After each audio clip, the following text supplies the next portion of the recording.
Hi students, എല്ലാവർക്കും AIIMS NORCET 9 MCQ സീരീസിന്റെ രണ്ടാമത്തെ എപ്പിസോഡിലേക്ക് സ്വാഗതം.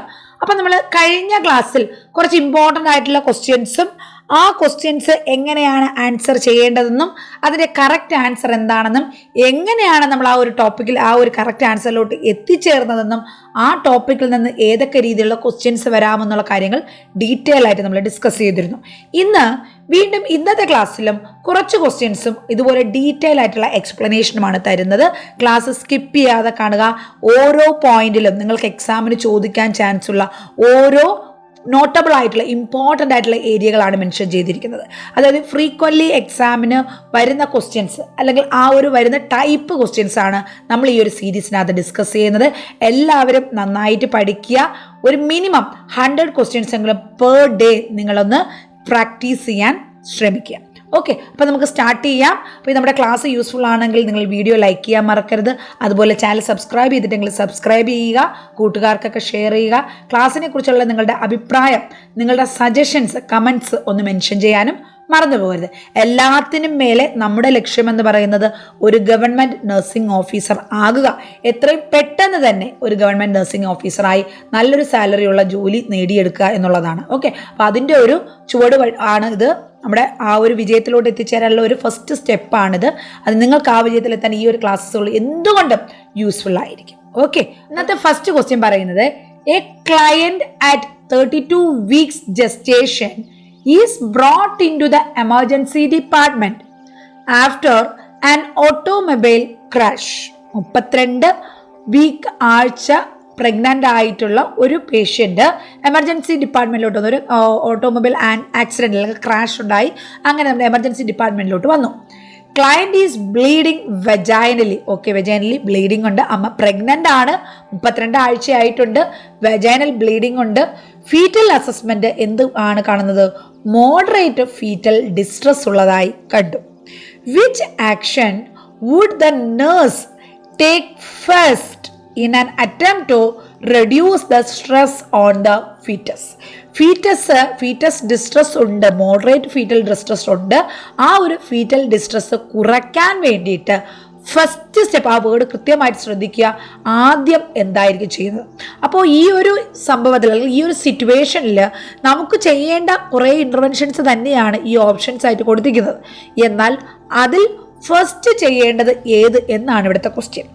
അപ്പോൾ സിറ്റുവേഷൻ ഓർക്കുക. 32 ആഴ്ച പ്രഗ്നൻ്റ് ആയിട്ടുള്ള ഒരു അമ്മ, ഓട്ടോമൊബൈൽ ക്രാഷ് ആക്സിഡൻറ്റ് ഉണ്ടായി, അവിടെ നിന്ന് ഹോസ്പിറ്റൽ എമർജൻസി ഡിപ്പാർട്ട്മെൻറ്റ് വന്നു. പേഷ്യൻറ്റിന് അല്ലെങ്കിൽ അമ്മയ്ക്ക് വെജൈനൽ ബ്ലീഡിംഗ് ഉണ്ട്. ഫീറ്റൽ അസസ്മെൻറ്റ് ചെയ്യും. കുഞ്ഞ് ജീവനോടെ ഉണ്ടോ ഇല്ലെന്ന് അറിയണ്ടേ? ഫീറ്റൽ അസസ്മെൻറ്റ് ചെയ്തു. അപ്പോൾ കുഞ്ഞിന് മോഡറേറ്റ് ഫീറ്റൽ ഡിസ്ട്രസ് ഉണ്ടെന്ന് മനസ്സിലായി. സിവിയർ അല്ല, മൈൽഡും അല്ല, മോഡറേറ്റഡ് ആണ്. It may go to severe. അപ്പോൾ നമ്മൾ ആദ്യം എന്താണ് ആ ഒരു ഫീറ്റൽ ഡിസ്ട്രസ് കുറയ്ക്കാൻ വേണ്ടി, കുഞ്ഞിൻ്റെ സ്ട്രെസ് കുറയ്ക്കാൻ വേണ്ടിയിട്ട്, കുഞ്ഞിനെ സേവ് ചെയ്യാൻ വേണ്ടിയിട്ട് നമ്മൾ ഫസ്റ്റ് അറ്റംപ്റ്റ് എന്താണ് ചെയ്യുക? First option, start intravenous IV fluids at a keep open rate. അതായത് ഒരു കൺട്രോളും ഇല്ലാതെ ഓപ്പൺ റേറ്റിൽ IV ഫ്ലൂയിഡ് സ്റ്റാർട്ട് ചെയ്യുകയാണോ? Setup for an immediate caesarean section ഡെലിവറിക്ക്, ഇമ്മീഡിയറ്റ് സിസേറിയൻ സർജറി C-സെക്ഷന് വേണ്ടിയിട്ട് ശ്രമിക്കുകയാണോ? Elevate the head of the bed to semi Fowler's position ആണോ? അതോ administer oxygen via face mask at 7 to 10 liters per minute ആണോ? ഒന്ന് ചിന്തിച്ച് നോക്കൂ. അതായത് കുഞ്ഞിന് അവിടെ ആവശ്യത്തിന് ബ്ലഡ് കിട്ടുന്നുണ്ടാവില്ല, കാരണം വെജൈനലി ബ്ലീഡിങ് ഉള്ളപ്പോൾ കുഞ്ഞിന് കിട്ടുന്ന ബ്ലഡ് സപ്ലൈ കുറഞ്ഞിട്ടുണ്ടാവും, അവിടെ ഓക്സിജനും കുറഞ്ഞിട്ടുണ്ടാവും. അങ്ങനെയാണെങ്കിൽ ഇവിടെ എന്തായിരിക്കും first intervention? Correct option, option 4, administer oxygen via a face mask at 7 to 10 liters per minute. ഒരു ഫേസ് മാസ്ക് ഉപയോഗിച്ച് നമ്മളിവിടെ ഓക്സിജൻസ് അഡ്മിനിസ്റ്റർ ചെയ്യുന്നു.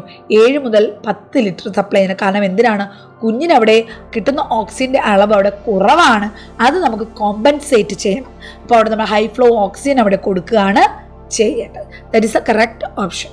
അപ്പോൾ എന്താണ് ഫീറ്റൽ ഡിസ്ട്രസ് എന്ന്? അപ്പോൾ ഞാൻ ദത്ത ടെക്സ്റ്റ് ബുക്കിൽ നിന്ന് എടുത്തതാണ്, ദത്തയിലല്ല സോണ്ടേഴ്സിൽ നിന്ന് എടുത്തതാണ്. ഫീറ്റൽ ഡിസ്ട്രസ് എന്താണ്? അവിടെ നമ്മൾ എന്തൊക്കെ അസസ്മെൻറ്റ് ചെയ്യണം? ഫീറ്റൽ ഡിസ്ട്രസ് അവിടെ ഇൻഡിക്കേറ്റ് ചെയ്യുന്നത് ആ കുഞ്ഞിൻ്റെ heart rate, fetal heart rate 110 beats per minute കുറവാണെങ്കിൽ അവിടെ ഫീറ്റൽ ഡിസ്ട്രസ് ഉണ്ടെന്ന് മനസ്സിലാക്കാൻ പറ്റും. അതുപോലെ if it is more than 160 beats per minute ആണെങ്കിൽ അത് ഫീറ്റൽ ഡിസ്ട്രസ് തന്നെയാണ് ഉദ്ദേശിക്കുന്നത്. അതുപോലെ അമ്നിയോട്ടിക് ഫ്ലൂയിഡ് ചെക്ക് ചെയ്ത് കഴിഞ്ഞാൽ അവിടെ മെക്കോണിയം സ്റ്റെയിൻഡ് ആയിട്ടുള്ള അമ്നിയോട്ടിക് ഫ്ലൂയിഡ് ആണെങ്കിൽ അതും ഇൻഡിക്കേറ്റ് ചെയ്യുന്നത് ഫീറ്റൽ ഡിസ്ട്രസ് തന്നെയാണ്. അപ്പോൾ അതുപോലെ കുഞ്ഞിന് ഫീറ്റൽ ഹൈപ്പോ ആക്ടിവിറ്റി ആണോ ഹൈപ്പർ ആക്ടിവിറ്റി ആണോ എന്ന് ചെക്ക് ചെയ്യുക. അതുപോലെ progressive decrease in base line വേരിയബിലിറ്റിയിൽ എന്തെങ്കിലും മാറ്റങ്ങൾ വരുന്നുണ്ടോ എന്ന് നോക്കുക.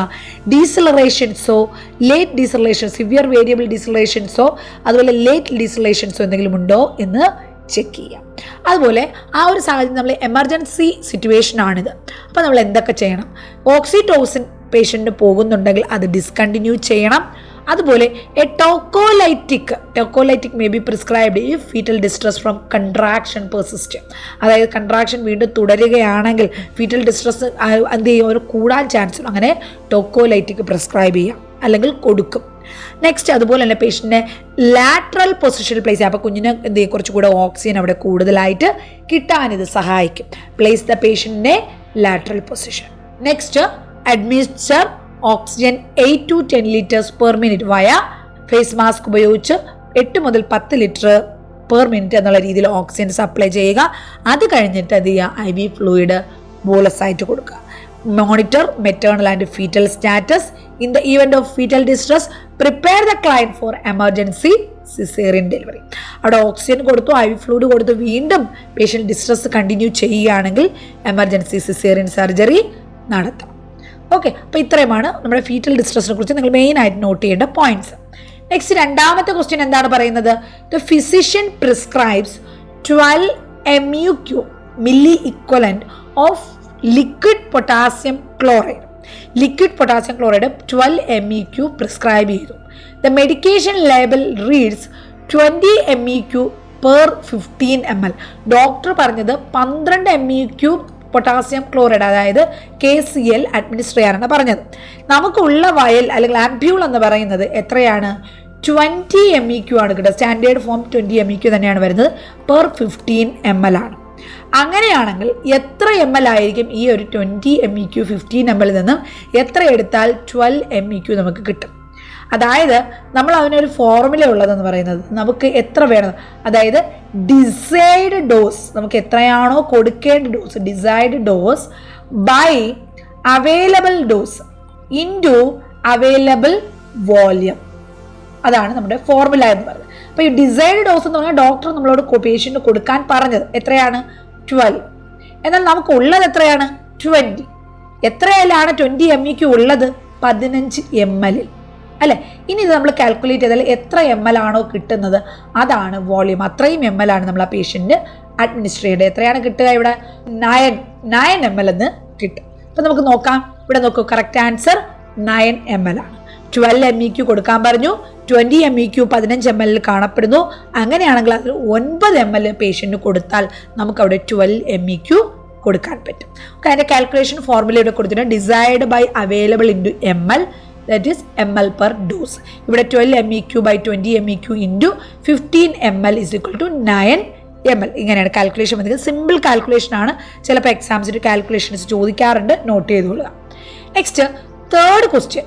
The nurse is caring for a client with a terminal condition who is dying. Patient almost death near ആണ്, ഡൈയിങ് ആയിട്ടുള്ള ടെർമിനൽ ഇൽനെസ് ഉള്ള പേഷ്യൻ്റ് ആണ്. അതിന് ആ പേഷ്യൻ്റ് കെയർ ചെയ്യുന്ന നഴ്സാണ് നമ്മൾ. Which respiratory assessment findings would indicate to the nurse that death is imminent? അതായത് death അടുത്താണ്, വളരെ അടുത്താണ് എന്ന് സൂചിപ്പിക്കുന്ന സയൻസ് ആൻഡ് സിംറ്റംസ് എന്തൊക്കെയാണെന്നാണ് അവർ ചോദിക്കുന്നത്. Select all that apply. എന്തൊക്കെയായിരിക്കും അവിടെ കൃത്യമായിട്ട് ആ ഒരു മരണം അടുത്തിരിക്കുന്നു എന്ന് നമുക്ക് മനസ്സിലാവുന്നത്? ഡിസ്നിയയാണോ, സൈനോസിസ് ആണോ, കുസ്മോൾസ് റെസ്പിറേഷൻ ആണോ, ടാക്കിപ്നിയ വിത്തൗട്ട് ഏപ്നിയ ആണോ, ഇറഗുലർ റെസ്പിറേറ്ററി പാറ്റേൺ ആണോ, അഡ്വെന്റീഷ്യസ് ബബ്ലിംഗ് ലങ് സൗണ്ട്സ് ആണോ? ഡിസ്നിയ ഡെഫിനറ്റ്ലി ഡിസ്നിയ പേഷ്യൻസിനുണ്ടാവും. സൈനോസിസ് ഓക്സിജൻ കുറയുന്നെന്നുള്ള അർത്ഥമാണ്. കുസ്മോൾ റെസ്പിറേഷൻ എപ്പോഴാണ് ഉണ്ടാകുന്നത്? It is in the situation of metabolic acidosis അല്ലേ? മെറ്റബോളിക് അസിഡോസിസിലും അല്ലെങ്കിൽ ഡയബറ്റിക് കീറ്റോ അസിഡോസിസിലാണ് അത് ഉണ്ടാകുന്നത്. Tachypnea without apnea, breathing rate കൂടുന്നു എന്ന് പറഞ്ഞു കഴിഞ്ഞാൽ അത് മരണം എന്നല്ല. Irregular respiratory pattern, adventitious bubbling lung sounds. അപ്പോൾ നമുക്ക് ഇതിൽ ഏതൊക്കെയാണ് കറക്റ്റ് ഓപ്ഷൻസ് നോക്കാം. First dyspnea, cyanosis. ഈ രണ്ട് ഓപ്ഷൻസും എന്താ ഇൻഡിക്കേറ്റ് ചെയ്യുന്നത്? Death is near. Irregular respiratory പാറ്റേണും അഡ്വൻറ്റീഷ്യസ് ബബ്ലിംഗ് സൗണ്ട്. ഇത് രണ്ടും അർത്ഥമാക്കുന്നത് അവിടെ ബ്രീത്തിങ് പ്രോപ്പർ ആകുന്നില്ല, അവിടെ ഓക്സിജൻ കറക്റ്റായിട്ട് കിട്ടുന്നില്ല, പേഷ്യൻ്റെ മരണം അടുത്തിരിക്കുന്നു എന്നുള്ളത് തന്നെയാണ്. So first option, second option, fifth option, sixth option ഇവയെല്ലാമാണ് എന്ത് ഇൻഡിക്കേറ്റ് ചെയ്യുന്നത്? These are the signs of death. Next, these include altered patterns of respiration such as slow, labored, irregular, chain stocks pattern, alternative periods of apnea and deep rapid breathing, increased respiratory secretions, adventitious bubbling sound എന്ന് പറയുന്നത് death rattle എന്നാണ് അതിനെ അറിയപ്പെടുന്നത്. Irritation of the tracheobronchial airway as evidenced by hiccups, chest pain, respiratory fatigue, exhaustion, poor gas exchange as evidenced by hypoxia ഉണ്ടാകും, പേഷ്യൻറ്റിന് dyspnoea ഉണ്ടാകും, cyanosis ഉണ്ടാകും. ഇതെല്ലാം എന്താണ് ഇൻഡിക്കേറ്റ് ചെയ്യുന്നത്? മരണം അടുത്തിരിക്കുന്നു എന്നുള്ളത് തന്നെയാണ്. നെക്സ്റ്റ്, കുസ്മാൾസ് റെസ്പിറേഷൻ എന്ന് പറഞ്ഞാൽ നോർമലി ഉള്ള ഡീപ്പ് വെരി റാപ്പിഡ് സൈയിങ് റെസ്പിറേഷൻ ആണ്. ഇത് ഏത് പേഷ്യൻറ്റിലാണ് കാണുന്നത്? ഡയബറ്റിക് കീറ്റോ ആസിഡോസിസ് അല്ലെങ്കിൽ metabolic acidosis. Next, fourth question എന്താ പറയുന്നത്? The nurse performs client rounds and note that a client with a respiratory disorder is wearing this oxygen device. ഈ പേഷ്യൻറ്റിനെയാണ് അവിടെ ഡോക്ടറല്ല nurse റൗണ്ട്സിൽ നോക്കുന്നത്. അപ്പോൾ ആ പേഷ്യൻ്റ് ഒരു റെസ്പിറേറ്ററി ഡിസോർഡർ ഉള്ള പേഷ്യൻ്റ് ആണെന്നും ഈ ഒരു ഓക്സിജൻ ഡിവൈസ്, ഈ ഫിഗറിൽ കാണുന്ന ഈ ഒരു ഓക്സിജൻ ഡിവൈസ് അവിടെ പ്ലേസ് ചെയ്തിട്ടുണ്ടെന്ന് മനസ്സിലാക്കി. എന്നാൽ ഇത് ഏത് തരം ലോ ഫ്ലോ ഓക്സിജൻ ഡിവൈസ് ആണ്? ഓക്സിജൻ അഡ്മിനിസ്ട്രേഷൻ മെത്തേഡ്സ് വളരെ ഇമ്പോർട്ടൻ്റ് ആണ്. ഓക്സിജൻ എന്താണ്, അതിൻ്റെ കാരക്ടറിസ്റ്റിക്സ് എന്താണ്, അതിൻ്റെ ഡിവൈസുകൾ എന്തൊക്കെയാണ്, അത് ഏത് ഹൈ ഫ്ലോ എന്താണ്, ലോ ഫ്ലോ എന്താണ്, ഏതൊക്കെ ഡിവൈസുകൾ യൂസ് ചെയ്യുന്നു, അതിൻ്റെ കളർ കോഡ്, ഇതെല്ലാം വളരെ ഇമ്പോർട്ടൻ്റ് ആയിട്ടുള്ള പോയിൻ്റാണ്. നന്നായിട്ട് പഠിക്കുക. ഇവിടെ പിക്ചറിൽ കാണിച്ചിരിക്കുന്ന ലോ ഫ്ലോ ഓക്സിജൻ ഡിവൈസ് ഏതാണ്? സിമ്പിൾ വൺ അല്ലേ? ഓപ്ഷൻസ് ഏതൊക്കെ? വെഞ്ചുറി മാസ്ക് ആണോ, നാസൽ കാനുലയാണോ, സിമ്പിൾ ഫേസ് മാസ്ക് ആണോ, പാർഷ്യൽ റീബ്രീത്തർ മാസ്ക് ആണോ? Correct option option 3, simple face mask. Okay, correct option option 3 ആണ്. ഇവിടെ എല്ലാ അത്യാവശ്യം മിനിമലായിട്ട് കുറച്ച് കാര്യങ്ങൾ ഇവിടെ കൊടുത്തിട്ടുണ്ട്. ഇമ്പോർട്ടൻ്റ് ആയിട്ടുള്ള പോയിന്റ്സ് ഇവിടെ കൊടുത്തിട്ടുണ്ട്. നാസൽ കാനുല, അതായത് ലോ ഫ്ലോ ഓക്സിജൻ ആണ് കൊടുക്കുന്നത്. Flow rate 1 to 6 litre per minute ആണ്. ഈ ഒരു 1 to 6 ലിറ്റർ പെർ മിനിറ്റ് നമ്മൾ കൊടുക്കുമ്പോൾ നാസൽ കാനുല വഴി നമുക്ക് പേഷ്യൻ്റ് അതിൻ്റെ 25 to 45% ഓക്സിജൻ അവിടെ പേഷ്യൻറ്റ് ഡെലിവർ ആകും. പേഷ്യൻറ്റ് ഇതിൻ്റെ ഒരു ബെനിഫിറ്റ് എന്ന് പറഞ്ഞാൽ ആഹാരം കഴിക്കാനും വെള്ളം കുടിക്കാനും സംസാരിക്കാനും ഒക്കെ പറ്റുന്നു. എന്നാൽ ഇവിടെ ഒരുപാട് കാലയളവ്, അതായത് ഒരുപാട് ഡ്യൂറേഷൻ നമ്മൾ നാസൽ കാനുല യൂസ് ചെയ്ത് കഴിഞ്ഞാൽ അവിടെ മ്യൂക്കസ് മെമ്പറൈൻ ഡ്രൈ ആകാനുള്ള ചാൻസ് ഉണ്ട്. അതുകൊണ്ട് നമ്മൾ അവിടെ എന്ത് ചെയ്യണം? ബബിൾ ഹ്യൂമിഡിഫയർ അല്ലേ, ബബിളിംഗ് ആയിട്ടുള്ള ഹ്യൂമിഡിഫയറിലൂടെ കടത്തിവിടുന്ന അല്ലെങ്കിൽ വാട്ടറിലൂടെ കടത്തിവിടുന്ന ഓക്സിജൻ ആയിരിക്കും പേഷ്യൻറ്റിന് കൊടുക്കേണ്ടത്. അപ്പോൾ അവിടെ തന്നെ 1 ലിറ്റർ ആണ് പേഷ്യൻറ്റിന് ഓക്സിജൻ കിട്ടുന്നതെങ്കിൽ അവിടെ എത്ര പെർസെൻറ്റേജ് ഡെലിവർ ആവും? 25%. 2 ലിറ്റർ ആണെങ്കിൽ 29%, 3 ലിറ്റർ ആണെങ്കിൽ 33%, 4 ലിറ്റർ ആണെങ്കിൽ 37%, 5 ലിറ്റർ ആണെങ്കിൽ 41%, 6 ലിറ്റർ ആണെങ്കിൽ 45%. അതാണ് നമ്മൾ 25 to 45 എന്ന് പറഞ്ഞത്. അപ്പോൾ ഇത്രയും കാര്യങ്ങൾ നമ്മുടെ മിനിമം നാസൽ കാനുലയിൽ നിങ്ങൾ അറിഞ്ഞിരിക്കണം. നാസൽ കാനുല ഡിവൈസ് കണ്ടാൽ തിരിച്ചറിയണം. ലോ ഫ്ലോ ഓക്സിജൻ ആണെന്ന് അറിയണം. എത്ര ലിറ്റർ വരെ നമുക്ക് അതിൽ കൊടുക്കാം. എക്സ്പെഷ്യലി നമ്മൾ COPD പേഷ്യൻസിന് യൂസ് ചെയ്യുന്നതാണ് നാസൽ കാനുല എന്നുള്ള ഓക്സിജൻ അഡ്മിനിസ്ട്രേഷൻ മെത്തേഡ്. കാരണം നമുക്കവിടെ ലോ ഫ്ലോ ഓക്സിജൻ അവിടെ കൊടുക്കേണ്ടത് 1 to 6 ലിറ്റർ പെർ മിനിറ്റ്. അവിടെ ടോട്ടലി നമുക്ക് ഇത്രയും ലിറ്റർ ഓക്സിജൻ കൊടുക്കുമ്പോൾ എത്ര പെർസെൻറ്റേജ് ഓക്സിജൻ പേഷ്യൻറ്റിൽ ഡെലിവർ ആകുമെന്ന് ചോദിച്ചാൽ 1 ലിറ്ററിൽ 25%, 2 ലിറ്ററിൽ 29%, 3 ലിറ്റർ ആകുമ്പോൾ അത് 33 അതായത് 4 വെച്ച് കൂടി വരുന്നത്. 25 തുടങ്ങി 4, ഇവിടെ 4, വീണ്ടും 4, ഇവിടെ 4, വീണ്ടും 4, അങ്ങനെ 45 വരെ 1 to 6. ഈസി ആയിട്ട് മനസ്സിലായില്ലേ? അതാണ് അതിൻ്റെ ഒരു ബെനിഫിറ്റും അതിൻ്റെ ഒരു percentage delivery. Next, simple face mask ആണ് നമ്മൾ ഈ ഒരു പിക്ചറിൽ, ഈ ക്വസ്റ്റ്യനിൽ നമ്മൾ കണ്ടത്. ഇവിടെ ഇത് ഇൻഡിക്കേറ്റ് ചെയ്യുന്ന ഒരു supplemental oxygen, higher percentage supplemental oxygen കൊടുക്കുന്ന ഒരു ഡിവൈസാണ് സിമ്പിൾ ഫേസ് മാസ്ക് എന്ന് പറയുന്നത്. ഇതിൻ്റെ ഫ്ലോ റേറ്റ് എന്ന് പറയുന്നത് 6 to 10 ലിറ്റേഴ്സ് പെർ മിനിറ്റ് ആണ്. അവിടെ യൂഷ്വലി അതിൻ്റെ ഇവിടെ കിട്ടുന്ന ഓക്സിജൻ്റെ അളവെന്ന് പറയുന്നത് 35 to 60% ഓക്സിജൻ ആണ്. Lateral perforations allow exhaled carbon dioxide to escape, അതായത് നമ്മുടെ ഈ ഒരു മാസ്കിൻ്റെ ഈ ഒരു സൈഡ് ഭാഗത്തായിട്ടും ഹോളുകളുണ്ട്. അതുവഴി നമുക്ക് എന്ത് ചെയ്യാം? എക്സൈൽ ചെയ്യാനും എയർ എക്സൈൽ ചെയ്യുന്നത് പുറത്തോട്ട് പോകാൻ സഹായിക്കുന്നു. ഒപ്പം തന്നെ നമുക്ക് ഹ്യൂമിഡിഫിക്കേഷനും ഇത് പെർമിറ്റ് ചെയ്യുന്നുണ്ട്. അപ്പോൾ ഇങ്ങനെയാണെങ്കിൽ 6 ലിറ്റർ ആണെങ്കിൽ എത്ര പെർസെൻറ്റേജ് കിട്ടും ഓക്സിജൻ? അവിടെ 35%. 7 ലിറ്റർ ആണെങ്കിൽ 41%, അവിടെ 6 കൂടി +6 വന്നു. നെക്സ്റ്റ് 8 ലിറ്റർ ആകുമ്പോൾ വീണ്ടും 6 കൂടിയിട്ട് 47% ആയി. വീണ്ടും 9 ലിറ്റർ ആകുമ്പോൾ 53% ആവും. 10 ലിറ്റർ ആകുമ്പോൾ വീണ്ടും 60% ആയി മാറും. ഓക്കെ, അപ്പോൾ അങ്ങനെയാണ് ഇവിടെ ഇതിൻ്റെ ഫ്ലോ റേറ്റും അതിൻ്റെ ഓക്സിജൻ ഡെലിവറിയുടെ പെർസെൻറ്റേജ് എന്ന് പറയുന്നത്. നെക്സ്റ്റ് നോൺ റീബ്രീത്തർ മാസ്ക്, അതായത് നമുക്കിങ്ങനെ ഒരു ബാഗ് പോലെ ഉണ്ടാകും, പക്ഷെ അവിടെ പേഷ്യൻ്റ് റീബ്രീത്ത് ചെയ്യുന്നില്ലായിരിക്കും. റീബ്രീത്ത് ചെയ്യുന്നില്ല, അതായത് എക്സൈൽ ചെയ്യുന്ന എയർ റീബ്രീത്ത് ചെയ്യുന്നില്ല. എക്സൈൽ ചെയ്യുന്ന എയർ പുറത്തോട്ട് പോകുന്നു. കംപ്ലീറ്റ് ഫ്ലോ എന്താ പറയുക, ഫ്രഷ് ഓക്സിജനാണ് നമ്മളവിടെ ഇൻഹെയിൽ ചെയ്യുന്നത്. നോൺ റീബ്രീത്തർ. എന്നാൽ വേറൊരു ടൈപ്പ് ഉണ്ട് റീബ്രീത്തർ എന്നുള്ള മാസ്ക്. അതായത് അവിടെ നമ്മൾ ബ്രീത്ത് ചെയ്ത് പുറത്തോട്ട് വരുന്ന ഒരു എക്സൈൽ ചെയ്യുന്ന എയറും പ്യുവർ ഓക്സിജനും കൂടെ മിക്സ് ചെയ്തിട്ടായിരിക്കും വീണ്ടും നമ്മൾ ബ്രീത്ത് ചെയ്യുന്നത്. അതാണ് റീബ്രീത്തർ മാസ്ക് എന്ന് പറയുന്നത്. ഓക്കെ, ഇവിടെ റീബ്രീത്തർ മാസ്ക് എന്ന് പറയുമ്പോൾ നോൺ റീബ്രീത്തർ മാസ്ക് എന്ന് പറയുമ്പോൾ ഹയർ പെർസെൻറ്റേജ് ആണ് ഓക്സിജൻ കിട്ടുന്നത്. അവിടെ ഒരു റിസർവോയർ ബാഗ് ഉണ്ട്. ഇവിടെ ഫ്ലോ റേറ്റ് എന്ന് പറയുന്നത് 10 ലിറ്റർ മുതൽ 15 ലിറ്റർ ആണ്. 10 to 15 ലിറ്റർ എന്ന് പറയുന്നത് 80% to 100% വരെ അവിടെ എന്തുണ്ടാകും, ഓക്സിജൻ ഡെലിവറി ഉണ്ടാകും.